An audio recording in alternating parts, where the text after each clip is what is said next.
VK2, India, Juliet, Sierra. Hold on, I typed it wrong. VK2, India, Juliet, Sierra. Good 5-9 to yourself.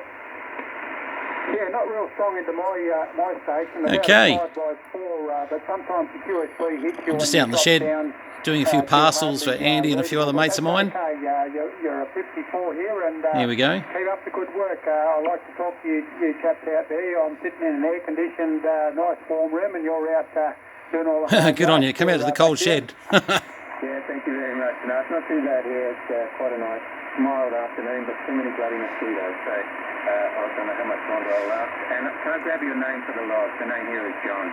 And John before was about 5 and 9. He's gone down a little bit at the moment, but he'll come back. Okay, on to what I wanted to show you.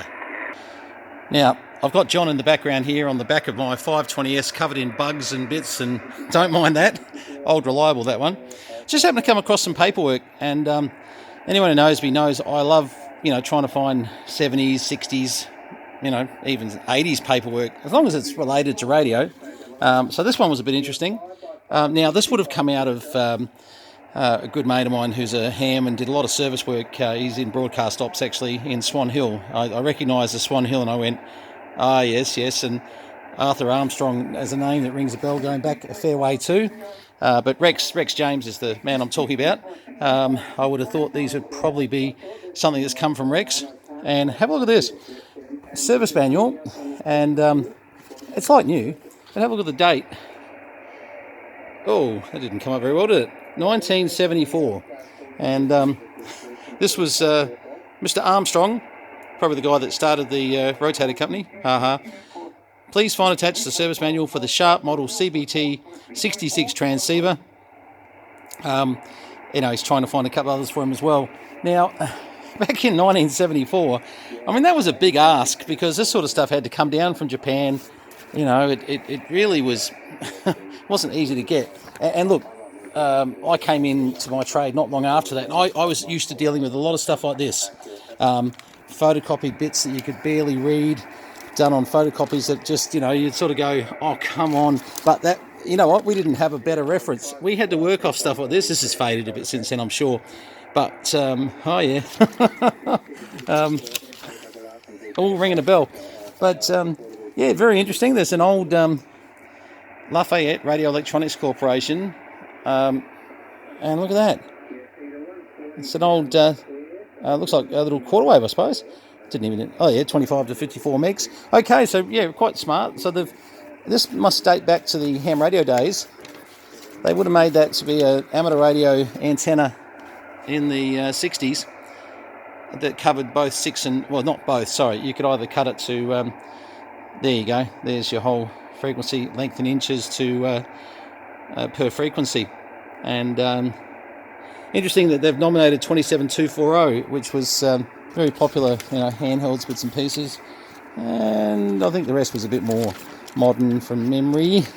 But I just, I get these little things, and I think you can make a quick little 2-minute video. And I don't ever do anything in 2 minutes. There you go. There's the circuit for the Sharp CBT 57 handheld. Now, that's still sort of readable if this thing will focus. Yeah, that's readable.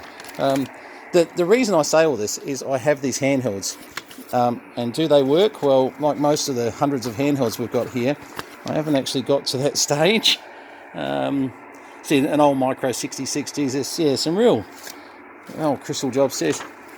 Anyway, so that was just some bits and pieces that came out, and I'll put them all nicely back in. I try to keep everything as I find it. I get a lot of these sort of envelopes from Japan, from Europe, from the UK, and there are different amateurs around Australia that, I've probably been to their place and looked through their rubbish pile and said, what are you doing with all this? And they've gone, thrown it in the bin. Well, maybe not. So this has become Australia's bin here in Tangambalanga, where we certainly have a bit of fun collecting it all. We're starting to get it all together on racks, and hang on, it's better just to walk you over here. But things like, here's this come from Steve, mate of mine in Wodonga.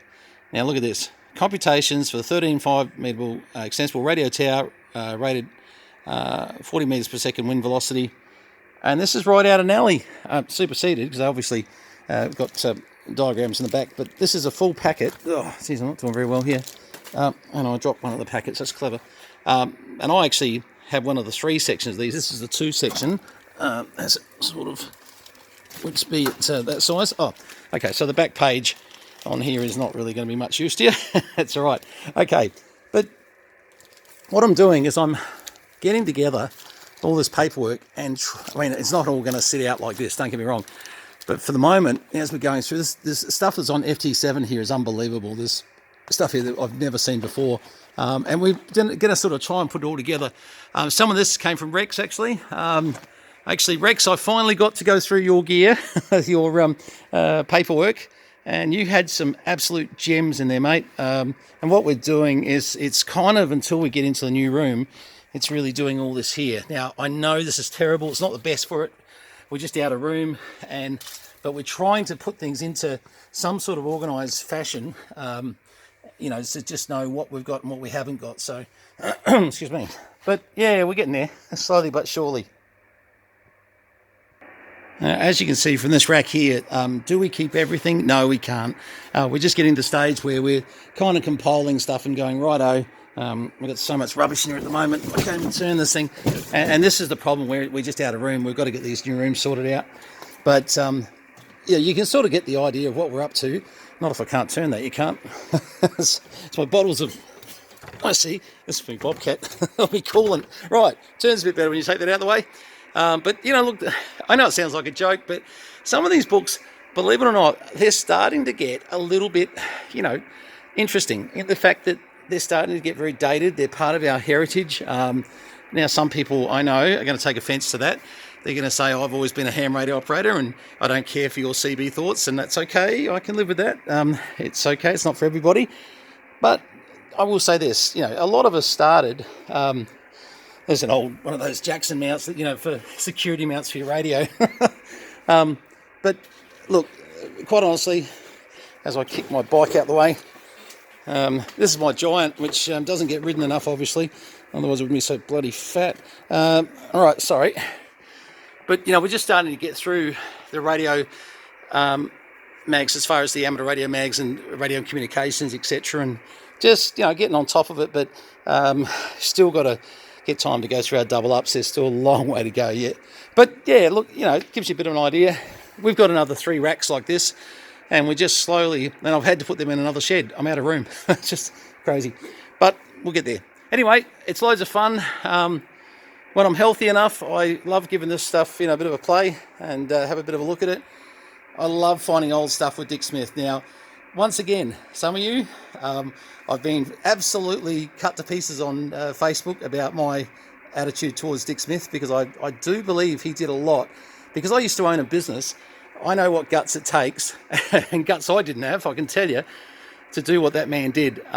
It was gutsy back in the 70s and 80s, especially when he went, sort of so big. That was huge. That could have fallen on its bum, but it didn't. But anyway, so... all right, I'm a bit of a Dick Smith fan, but those of you that aren't, okay, everyone has their reasons, but I just think the guy did a lot for radio. Certainly imported more Yaesu than we ever saw. Well, we ever would have. I don't think any other corporation could have afforded to keep what he kept in stock in so many states around Australia. Crazy money. If people talk to...